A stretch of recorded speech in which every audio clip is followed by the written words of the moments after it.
ಎಲ್ಲರಿಗೂ ನಮಸ್ಕಾರ. Deepika master Kannada recipe ಚಾನಲ್ಗೆ ಸ್ವಾಗತ. ಇವತ್ತು ನಾವು ಮನೆಯಲ್ಲಿ ಈಸಿ ಆ್ಯಂಡ್ ಕ್ವಿಕ್ ಆ್ಯಂಡ್ ಟೇಸ್ಟಿಯಾಗಿ ಮುಲ್ಲಂಗಿ ಪಲ್ಯನ ಹೇಗೆ ಮಾಡೋದಂತ ನೋಡೋಣ ಬನ್ನಿ. ಸೊ ನಾನಿಲ್ಲಿ ಚಿಕ್ಕದಾಗಿ 3 ಮುಲ್ಲಂಗಿನ ತೊಗೊಂಡಿದ್ದೀನಿ. ಇಲ್ಲಿ ನಾನು ಬಿಸಿನೀರ ಒಂದು ಕುದಿ ಕುದಿಸ್ಕೊಂಡಿದ್ದೀನಿ. ಅದಕ್ಕೆ ಈ ಎಲೆದು ಮೇಲ್ಗಡೆ ಏನಿರುತ್ತಲ್ಲ, ಸೊ ನೋಡಿ ಅದು ಮೇಲ್ಗಡೆದು ಒಂದು ಪಂಟ ಕಿತ್ತಿ ಉಳಿದಿದ್ದೆಲ್ಲ ಎಲೆ ಮಾತ್ರ ಕಿತ್ಕೊಂಡು ಅದರಲ್ಲಿ ಹಾಕ್ತೀನಿ. ಸೊ ಆ ಥರ ಮಾಡೋದ್ರಿಂದ ಎಲೆ ಏನಾಗುತ್ತಂದರೆ ಬೇಗ ಬೆಂದೋಗಿಬಿಡುತ್ತೆ. ನೋಡಿ ಈ ಥರ. ಸೊ ಕಂಪ್ಲೀಟಾಗಿ ಎಲ್ಲ ಹಾಕಿದ್ದೀನಿ. ಅದಾದ ನಂತರ ನೆಕ್ಸ್ಟ್ ನಾನು ಕೆಳಗಡೆದೇನು ಬಿಳಿ ಭಾಗ ಇದೆಯಲ್ಲ ಮುಲ್ಲಂಗಿ, ಸೊ ಅದನ್ನು ಚಿಕ್ಕ ಚಿಕ್ಕದಾಗಿ ಕಟ್ ಮಾಡ್ಕೋಬೇಕು. ಈ ಥರ ಯಾರೆಲ್ಲ ಮುಲ್ಲಂಗಿ ತಿನ್ನಲ್ಲ ಅಂದರೆ ಒಂದು ಸತಿ ಈ ಥರ ಟ್ರೈ ಮಾಡಿ ನೋಡಿ, ನಿಮ್ಮ ಮನೇಲಿ ತುಂಬ ಇಷ್ಟಪಡ್ತಾರೆ. ಸೊ ನೋಡಿ ಈ ಥರ ಬಿಳಿ ಭಾಗ ಏನಿದೆಯಲ್ಲ ಕೆಳಗಡೆದು ಚಿಕ್ಕದಾಗಿ ಕಟ್ ಮಾಡ್ಕೋಬೇಕು. ಜಾಸ್ತಿ ದಪ್ಪ ಬೇಡ, ಚಿಕ್ಕದಾಗಿ ಏನಕ್ಕಪ್ಪ ಅಂತಂತಂದರೆ ಬೇಗ ಬೆಂದೋಗಿಬಿಡುತ್ತೆ, ಜಾಸ್ತಿ ಟೈಮ್ ಹಿಡಿಯಲ್ಲ.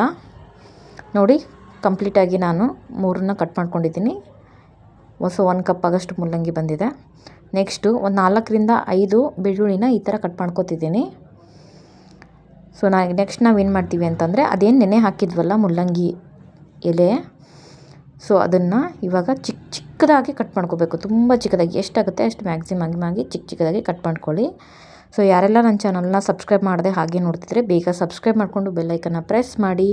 ನಾನು ಯಾವುದೇ ರೆಸಿಪಿ ವಿಡಿಯೋ ಅಪ್ಲೋಡ್ ಮಾಡಿದ್ರೂ ನಿಮಗೆ ನೋಟಿಫಿಕೇಷನ್ ಬರುತ್ತೆ. ನಿಮ್ದೇನಾದರೂ ಒಪಿನಿಯನ್ ಇತ್ತು ಅಂದರೆ ಕಮೆಂಟ್ ಸೆಕ್ಷನಲ್ಲಿ ಕಮೆಂಟ್ ಮಾಡಿ. ಈ ರೆಸಿಪಿ ಒಂದು ಸತಿ ಟ್ರೈ ಮಾಡಿ ನೋಡಿ, ಹೇಗೆ ಬರುತ್ತಂತ ನಮ್ಮ ಕಮೆಂಟಲ್ಲಿ ಕಮೆಂಟ್ ಮಾಡಿ. ಸೊ ನೆಕ್ಸ್ಟ್ ನಾನೇನು ಮಾಡ್ತೀನಿ, ಇದು ಕಂಪ್ಲೀಟಾಗಿ ಚಿಕ್ಕದಾಗಿ ಕಟ್ ಮಾಡಿದ ತಕ್ಷಣ ಇನ್ನೊಂದು ಪ್ಯಾನು ಬಿಸಿ ಮಾಡೋಕ್ಕೆ ಇಟ್ಟಿದ್ದೀನಿ. ಅದರಲ್ಲಿ 3ರಿಂದ 4 ಸ್ಪೂನಷ್ಟು ಎಣ್ಣೆನ ಹಾಕೋತೀನಿ.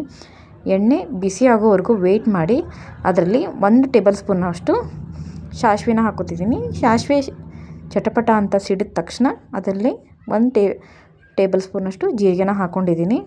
ಸೊ ಅದಾದ ನಂತರ ನಾನು ಬೆಳ್ಳುಳ್ಳಿನ ಕಟ್ ಮಾಡ್ಕೊಂಡು ಹಾಕ್ಕೊಂಡಿದ್ವಲ್ಲ ಅದನ್ನು ಕೂಡ ಇಲ್ಲಿ ಆ್ಯಡ್ ಮಾಡ್ತಿದ್ದೀನಿ.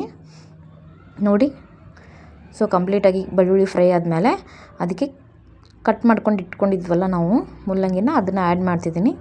ಇದನ್ನು ಈ ಥರ ಎಣ್ಣೆಯಲ್ಲಿ ಮಿಕ್ಸ್ ಮಾಡಿಕೊಂಡು ನೀರೇನು ಹಾಕಕ್ಕೆ ಹೋಗ್ಬೇಡಿ. ಇವಾಗ ಮೇಲ್ಗಡೆನ ಮುಚ್ಚಿ ಸಣ್ಣ ಉರಿಯಲ್ಲಿ ಬಿಡಿ. ಒಂದಿಲ್ಲ 2 ನಿಮಿಷ ಅಷ್ಟೇ ಬಿಡಿ. 1 ನಿಮಿಷ ಆದಮೇಲೆ ತೆಗೆದು ನೋಡಿ. 50% ಬೆಂದಿದ್ದರೆ ಸೊ ಇನ್ನೊಂದು ಮತ್ತೆ ಮುಚ್ಚಕ್ಕೆ ಹೋಗ್ಬೇಡಿ. ಬೆಂದಿಲ್ಲ ಅಂದರೆ ಇನ್ನೊಂದು 30 ಸೆಕೆಂಡ್ ಮುಚ್ಚಿ. ಸೊ ಕಂಪ್ಲೀಟಾಗಿ 50 ಸೆಕೆಂಡ್ ಬೆಂದಿದೆಯಲ್ಲ. ಇವಾಗ 1 ಟೇಬಲ್ ಸ್ಪೂನಷ್ಟು ಅರಿಶಿನ ಹಾಕಿದ್ದೀನಿ. 1 ಟೇಬಲ್ ಸ್ಪೂನಷ್ಟು ಚಿಕ್ಕದಾಗಿ ಖಾರನ ಹಾಕ್ಕೊಂಡಿದ್ದೀನಿ. ನೋಡ್ಕೊಂಡು ಹಾಕ್ಕೊಳ್ಳಿ ಖಾರ. ಸೊ ನೆಕ್ಸ್ಟ್ ಇದಕ್ಕೆ ಒಂದು ಸ್ವಲ್ಪ ಧನಿಯಾ ಪೌಡ್ರನ್ನ ಆ್ಯಡ್ ಮಾಡ್ತಿದ್ದೀನಿ. ಸೊ ಇದೆಲ್ಲ ಮಸಾಲೆನ ಕಂಪ್ಲೀಟಾಗಿ ಮಿಕ್ಸ್ ಮಾಡ್ಕೋಬೇಕು. ನೋಡಿ ಈ ಥರ ಮಸಾಲ ಏನಾದರೂ ನೀವು ಫ್ರೈ ಮಾಡ್ತಿದ್ರೆ ಫ್ಲೇಮ್ನ ಲೋವಲ್ಲೇ ಇಡಿ. ನೆಕ್ಸ್ಟ್ ನಾನು ಏನು ಮಾಡ್ತೀನಿ ಅಂದರೆ ಇದಕ್ಕೆ ರುಚಿಗೆ ತಕ್ಕಷ್ಟು ಉಪ್ಪು ನೋಡ್ಕೊಂಡು ಹಾಕ್ಕೊಳ್ಳಿ, ನಿಮ್ಗೆ ಎಷ್ಟು ಬೇಕಷ್ಟು. ಸೊ ಇದೆಲ್ಲ ಕಂಪ್ಲೀಟಾಗಿ ಮುಚ್ಚಿ ಮತ್ತೆ ಇದನ್ನು ಬೇಯಕ್ಕೆ ಬಿಡಬೇಕು. ಒಂದು 30 ಸೆಕೆಂಡ್, ಜಾಸ್ತಿ ಏನು ಬೇಡ. ಆಲ್ರೆಡಿ ಬೆಂದಿರೋದ್ರಿಂದ ಜಾಸ್ತಿ ಟೈಮ್ ಏನು ಹಿಡಿಯಲ್ಲ, 30 ಸೆಕೆಂಡ್ ಅಷ್ಟೇ. ಸೊ ಮತ್ತು ಇವಾಗ 20 to 30% ಬೆಂದಿರುತ್ತೆ ನೋಡಿ.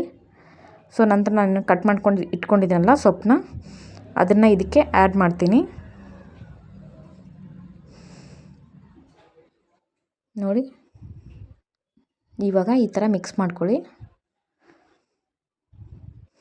ಸ್ಮೆಲ್ ಮಾತ್ರ ತುಂಬ ಚೆನ್ನಾಗಿದೆ. ಒಂದು ಸತಿ ಟ್ರೈ ಮಾಡಿ ನೋಡಿ. ಓಕೆ, ಇವಾಗ ನೋಡಿ ನಾನು ಚೆಕ್ ಮಾಡಿ ನೋಡ್ತೀನಿ. ಇವಾಗ ನಾವು ಪ್ರೆಸ್ ಮಾಡಿದ ತಕ್ಷಣ ಮುಲ್ಲಂಗಿ ಏನಿದೆ ಸ್ಮ್ಯಾಶ್ ಆಗಬೇಕು ನೋಡಿ. ಇವಾಗ ಕಂಪ್ಲೀಟಾಗಿ ಮಿಕ್ಸ್ ಮಾಡಿ. ಸೊ ಇದರಲ್ಲಿ ನಾನು ನೀರನ್ನ ಆ್ಯಡ್ ಮಾಡ್ಕೊತೀನಿ. ನೀರು ಎಷ್ಟು ಆ್ಯಡ್ ಮಾಡ್ಕೋಬೇಕಂದ್ರೆ ಮುಲ್ಲಂಗಿ ಏನಿದೆಯಲ್ಲ ಪಲ್ಯ ಅದು ಮುಳುಗಬೇಕಷ್ಟೇ, ಜಾಸ್ತಿ ಬೇಡ. ಜಸ್ಟ್ ಎಲೆ ತಪ್ಪಲು ಮತ್ತಂದರೆ ಅದು ಬಿಳಿ ಮುಲ್ಲಂಗಿ ಕಂಪ್ಲೀಟಾಗಿ ಬೇಯೋಕ್ಕೆ ಒಂದು ಸ್ವಲ್ಪ ನೋಡಿ. ಮುಲ್ಲಂಗಿನೂ ಮುಳುಗನೂಬಾರ್ದು, ಕಂಪ್ಲೀಟಾಗಿ ಕಡಿಮೆನೂ ಆಗಬಾರ್ದು, ಎಷ್ಟು ನೋಡ್ಕೊಂಡು ಹಾಕ್ಕೊಳ್ಳಿ.